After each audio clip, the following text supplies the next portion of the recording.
అదే RTV app వార్తల్ని క్షణాల్లో చదివే అవకాశం ఉంటుంది. ఒక న్యూస్ పేపర్, ఒక టెలివిజన్ ఛానల్ మీ చేతుల్లో ఎప్పుడూ ఉంటాయి. దాంట్లో భాగంగా ప్రభుత్వం ఏర్పడ్డ రెండో రోజే 2 హామీలు ఇవ్వడం జరిగింది. తెలంగాణ రాష్ట్ర మహిళలందరూ చాలా సంతోషంగా ఉన్నారు.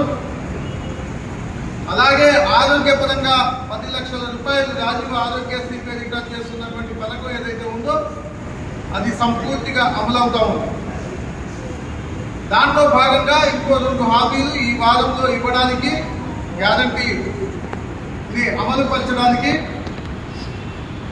ఒక 2 హామీల్ని ప్రస్ఫుటంగా కాంగ్రెస్ పార్టీ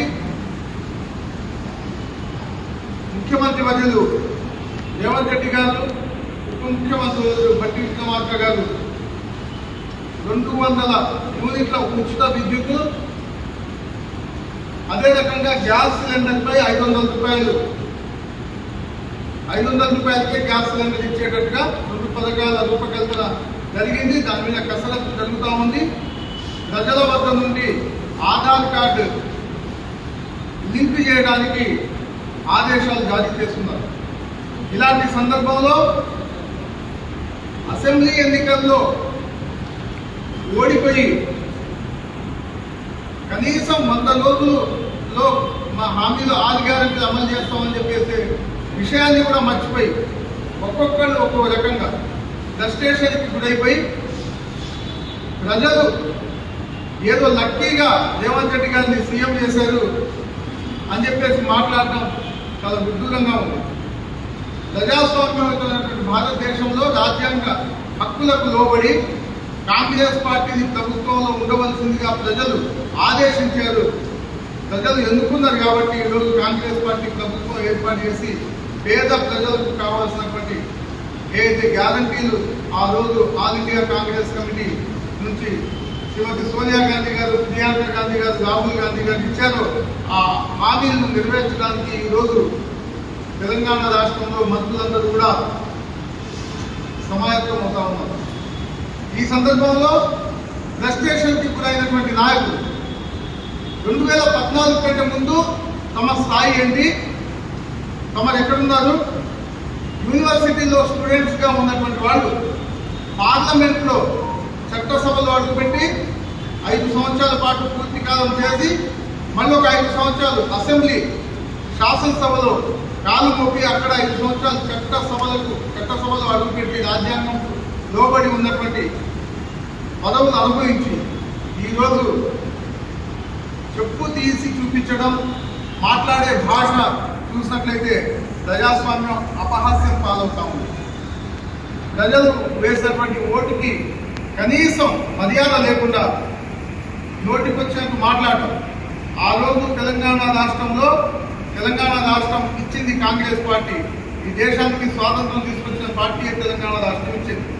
అయినప్పటికీ ఆ రోజు ఉన్నటువంటి పరిస్థితుల్లో ప్రజలు ఏదైతే త్యాగాలు చేసినటువంటి కుటుంబం ఉద్యమకారుడు అయినటువంటి కేసీఆర్కి ఇస్తే బంగారు తెలంగాణని బాగుంటుంది అని చెప్పేసి అనుకుంటే ఆ రోజు శ్రీమతి సోనియా గాంధీ గారు దీన్ని బంగారు తెలంగాణగా ఆ రోజు ఉన్నటువంటి టీఆర్ఎస్ పార్టీ చేతులు పెడితే దాన్ని ఆ బంగారాన్ని తీసుకెళ్లి తాకట్టు పెట్టి 7 లక్షల కోట్ల రూపాయలు అమలు చేసింది ఈ ప్రభుత్వం, టీఆర్ఎస్ పార్టీ ప్రభుత్వం.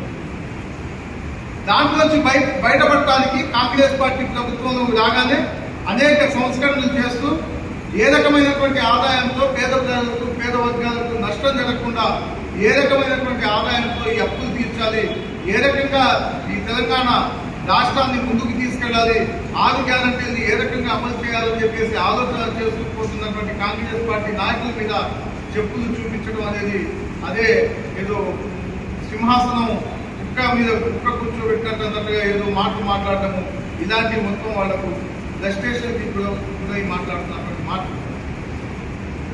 సంస్థాగతంగా పార్టీ బలహీనపడ్డందుకు కారణం ఏంటో కలుపుకోవాల్సింది పోయి ఓడిపోయినటువంటి ఎమ్మెల్యేలు ఎందుకు ఓడిపోయారనేటటువంటి రివ్యూ మీటింగ్లు పెట్టుకొని చేసుకోవాల్సింది పోయి పార్లమెంట్ ఎన్నికలు వస్తున్నాయి కాబట్టి ఏదైతే బీజేపీ పార్టీ టీఆర్ఎస్ పార్టీని ఈరోజు ఉన్నటువంటి బీఆర్ఎస్ పార్టీని ఆదేశాలు జారీ చేస్తూ ఉంది, మీరు ఈ రకంగా యాక్ట్ చేయండి అని చెప్పేసి అదే రకంగా వీళ్ళు యాక్ట్ చేస్తూ ఉన్నారు తప్పితే ఎక్కడ బీఆర్ఎస్ పార్టీ ఇక్కడ పార్లమెంట్లో గెలవాలి.